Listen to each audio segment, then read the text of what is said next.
Hello guys, नमस्कार। आप सभी का स्वागत है। आईएमपी वार्षिक परीक्षा पेपर 2024 कक्षा 8वीं। अब जो पेपर रहेगा आपका 13 मार्च को, वो संस्कृत का पेपर रहेगा। तो आ जाइए स्टूडेंट्स, यहाँ पर हम देखेंगे क्वेश्चन पेपर का सॉल्यूशन। जो आपका पेपर है उसके लिए ये क्वेश्चन पेपर आप लोगों के लिए बहुत ही महत्वपूर्ण होगा। चलिए बिना देर के स्टार्ट करते हैं। उससे पहले अगर आपने चैनल को सब्सक्राइब नहीं किया है तो चैनल को सब्सक्राइब कर लीजिए और घंटी की बटन को ऑल पर कर लीजिए, जिससे आने वाले वीडियो का नोटिफिकेशन आपको मिलता रहेगा। चलिए स्टार्ट करते हैं पहले प्रश्न से। जल्दी मैं आप लोगों को यहाँ पर बताऊँगा। पहले प्रश्न से आप देखेंगे। पहला क्वेश्चन है आपका, सूर्योदय अस्मिन् पदे संधि अस्ति। तो इसमें आपको क्या बताना है? संधि बताना है।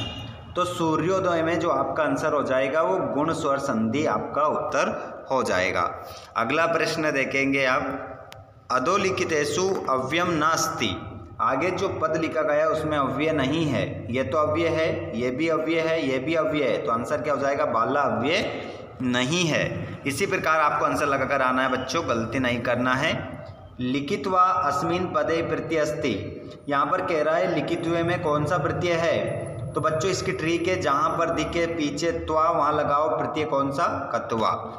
अगला प्रश्न आप देखेंगे, प्रश्न नंबर 3 हो चुका है। चौथा देखेंगे, प्रचार्य अस्मिन् पदे उपसर्ग अस्ति। देखिए प्रचार्य में आपको बड़ा प्रा दिख रहा है, लेकिन आंसर कैसा लगाएंगे? छोटा प्रा वाला, है ना। ये ट्रिक इसकी, क्योंकि यहाँ पर दीर्घ संधि के कारण ऐसा वो बन गया है।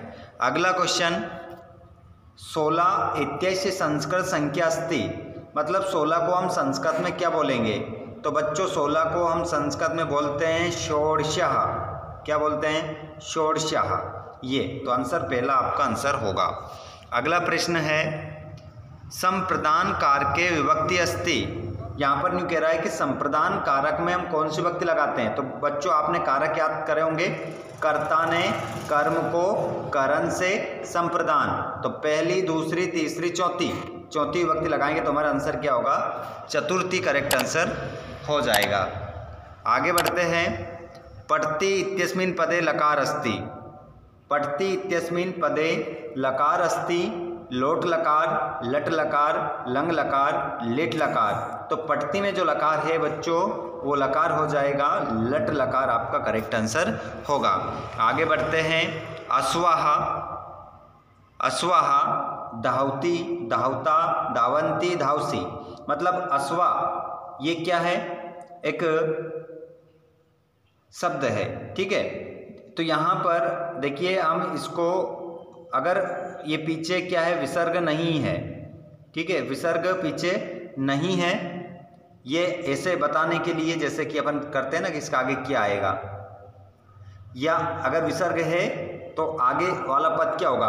तो आगे वाला पद अगर विसर्ग लग रहा है पीछे तो धावंती हो जाएगा, और अगर विसर्ग हटा देते हैं तो क्या हो जाएगा? धावती हो जाएगा, है ना।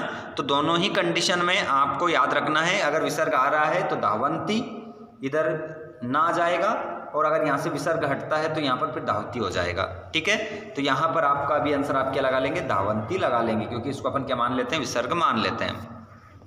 अगला क्वेश्चन, स्वागतम इत्यस्य संधि विच्छेद भवति। स्वागत का संधि विच्छेद करना है बच्चों। यहाँ पर पहले तो मैं बता देता हूँ, यण संधि है और संधि विच्छेद हो जाएगा सूदन आगतम। आपका सही उत्तर होगा। आगे बढ़ते हैं हम अगले प्रश्न की ओर। पंचमी विभक्ति रूपम अस्ति। पंचमी विभक्ति का रूप है। तो पंचमी विभक्ति जो लगी है बच्चों, आपको पता है पंचमी विभक्ति में ता आता है, ता के पीछे अलंत रहता है। तो इन चारों शब्दों में देखिए किस में ता दिख रहा है? ये पहले वाले ऑप्शन में आपका सही उत्तर होगा। आगे हम बात करते हैं, तो प्रश्न नंबर 11 में आप लोगों को एक श्लोक दिया गया है। इस श्लोक को याद कर लीजिए, बहुत ही महत्वपूर्ण है। विना वेदं विना गीतां विना रामायणी कथां विना कवि कालिदासं भारतं भारतं नाही। ये आपका श्लोक है, इसको अच्छे से याद करिएगा। जिसके बाद में संधि विच्छेद करना है कुछ शब्दों की। तो सत धन जन, इसको मिलाएंगे सज्जन। देवदानिंद्र देवेंद्र, जगतधनीश जगदीश, ऐसे पेपर में आएगा आपके, तो अच्छे से करके आइएगा। ये सभी क्वेश्चन आपकी परीक्षा की दृष्टि से बहुत ही महत्वपूर्ण है, इनको याद करना ही है आपको। और अव्यय का प्रयोग करके एक वाक्य बनाना है। चा अव्यय का प्रयोग करेंगे तो गीता सीता चा गायता। ठीक है, अगला क्वेश्चन देख सकते हैं आप। सभी अव्यय का प्रयोग है। उपसर्ग का प्रयोग करके शब्द बनाना है बच्चों। जैसे वि उपसर्ग का बनाएंगे तो क्या बन जाएगा? विजय। अ उपसर्ग लगा के बनाएंगे तो आहरोणम। सु उपसर्ग लगाएंगे सुयोग्यः। इस प्रकार शब्द बन जाएंगे।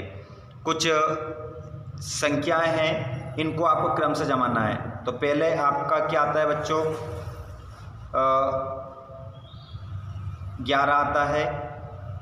फिर क्या आएगा? 11 के बाद पंच 10 आएगा, फिर 16 आएगा, 17 आएगा, फिर 18 आएगा, फिर 19 आएगा, है ना। इस प्रकार संख्या जमेगी, क्रम से देख लेना। और ये देखिए यहाँ पर लिख दिया मैंने। आगे भी देख सकते हैं आप। ये क्वेश्चन आंसर याद कर लीजिएगा, आपकी परीक्षा की दृष्टि से बहुत महत्वपूर्ण है। ठीक है, अभी मैं आप लोगों के लिए और भी वीडियो लेकर आऊँगा। अगर आप चाहते हैं कि सभी क्वेश्चन आंसर को मैं आप लोगों को समझाऊँ हिंदी में, तो आप मुझे कमेंट बॉक्स में बताना, ताकि मैं वीडियो आप लोगों के लिए लेकर आ सकता हूँ। ठीक है, तो ये पूरा क्वेश्चन पेपर देख रहे थे हम। आप सभी बच्चे अपने दोस्तों को शेयर कर दें, और इसका PDF चाहिए तो टेलीग्राम को ज्वाइन कर लो, वहाँ पर PDF आपको मिल जाएगा। धन्यवाद। चैनल को सब्सक्राइब करके अपने दोस्तों को भी शेयर कर दीजिएगा। Thanks for watching.